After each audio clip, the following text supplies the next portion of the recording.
The best lesson I've ever learned on the topic of finances and investing is having your assets cover your expenses. I'll explain how to do this later and show some real world examples.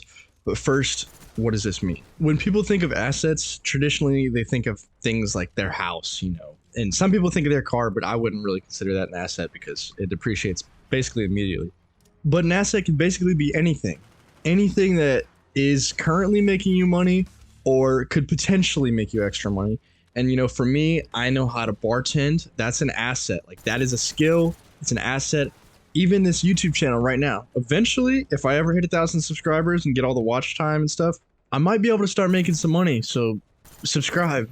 But for real, it can be anything. Like, maybe for you, maybe you're decent at coding, or maybe you're very good at planning, or in a more physical sense, maybe you're very good at mowing lawns or trimming trees. It could really be anything that you can use to make some extra money outside of your job. Even if it's only like $25 a week, that's $100 a month. You could put that all into a high yield savings, less than a year. Baby step number one, if you're into Dave Ramsey, now you have $1,000 emergency fund. If you're dead broke, that probably gives you a lot of peace of mind.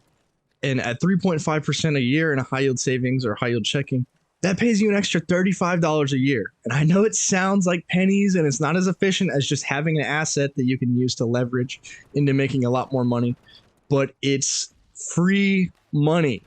And now, because you're having your assets fund your savings account in this example, you're having your assets create even more assets, which is just a snowball of wealth.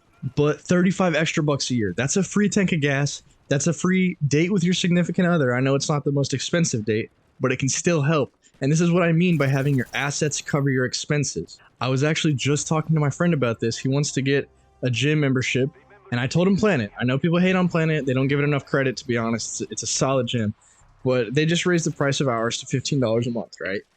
At 3.5% a year, which is honestly kind of low. Mine pays, I think it's around 3.75. And I know this is a very idealized example, but if you can save up $5,150 at 3.5%, that literally pays you $15 a month. That's a completely free gym membership. And if you can start doing this a little bit more and stacking things up and having more and more of your expenses get paid, you'll start to have more and more money and more opportunities and doors open up for you that way. But that's just one example. In my life, again, very recently, I just got a new credit card. I started building my credit way too late. So literally the card before this was trash and it didn't offer me anything. But this new one has so many benefits. And before I even get into this, don't get a credit card if you have no discipline and you have a bunch of credit card debt. I don't want to recommend this to everybody. But for me, I'm chilling. I got no debt whatsoever. I'm disciplined, so I don't really have to worry too much about credit cards. But credit cards can be used so well to your advantage. Let's say, again, let's keep with this example.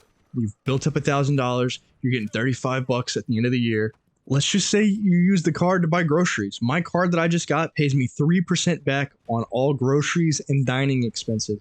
And I would just assume that you're going to buy groceries throughout the year. But for every $1,000 you spend on groceries, that's another 30 bucks just completely free that you didn't have before. Now you got that. So you're getting $35 at the end of the year plus another 30. And I don't know what the average people spend on groceries per year is, but I'd like to think once you add all this up, you'd be able to get at least around like an extra 100 bucks a year. You could start putting that into a Roth IRA. Boom. Now you just went from being completely dead broke to not only having an emergency fund set up and ready to go, but now you're investing towards your retirement, which in a Roth would be completely tax-free whenever you take it out. I think it's the best retirement account ever. But this is what I mean. This is how you build wealth. And if you compound your assets covering your expenses is how you build wealth, right?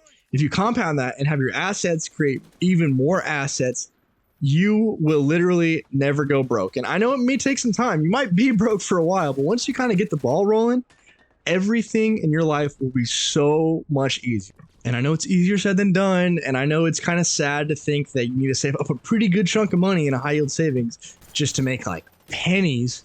But I mean, what's the saying? Watch the pennies and the dollars will take care of themselves. No one ever starts at the top either. You got to start slow and build it up. And then eventually you'll be financially free or just in a at least way better spot than you were. There's no reason to not take advantage of the free money that life gives you. But this has legitimately been one of the best lessons I've ever learned, really in my life, but in the world of finances. And because it's so all encompassing, you can really use it for the rest of your life. And it's one of the reasons why I've been so big into dividend investing. But anyways, I hope you got something out of this video. If you're feeling nice, maybe consider subscribing or commenting. But please don't get discouraged. I know it's a long, slow process, but just heed my words, please. And I wish you good luck on your journey.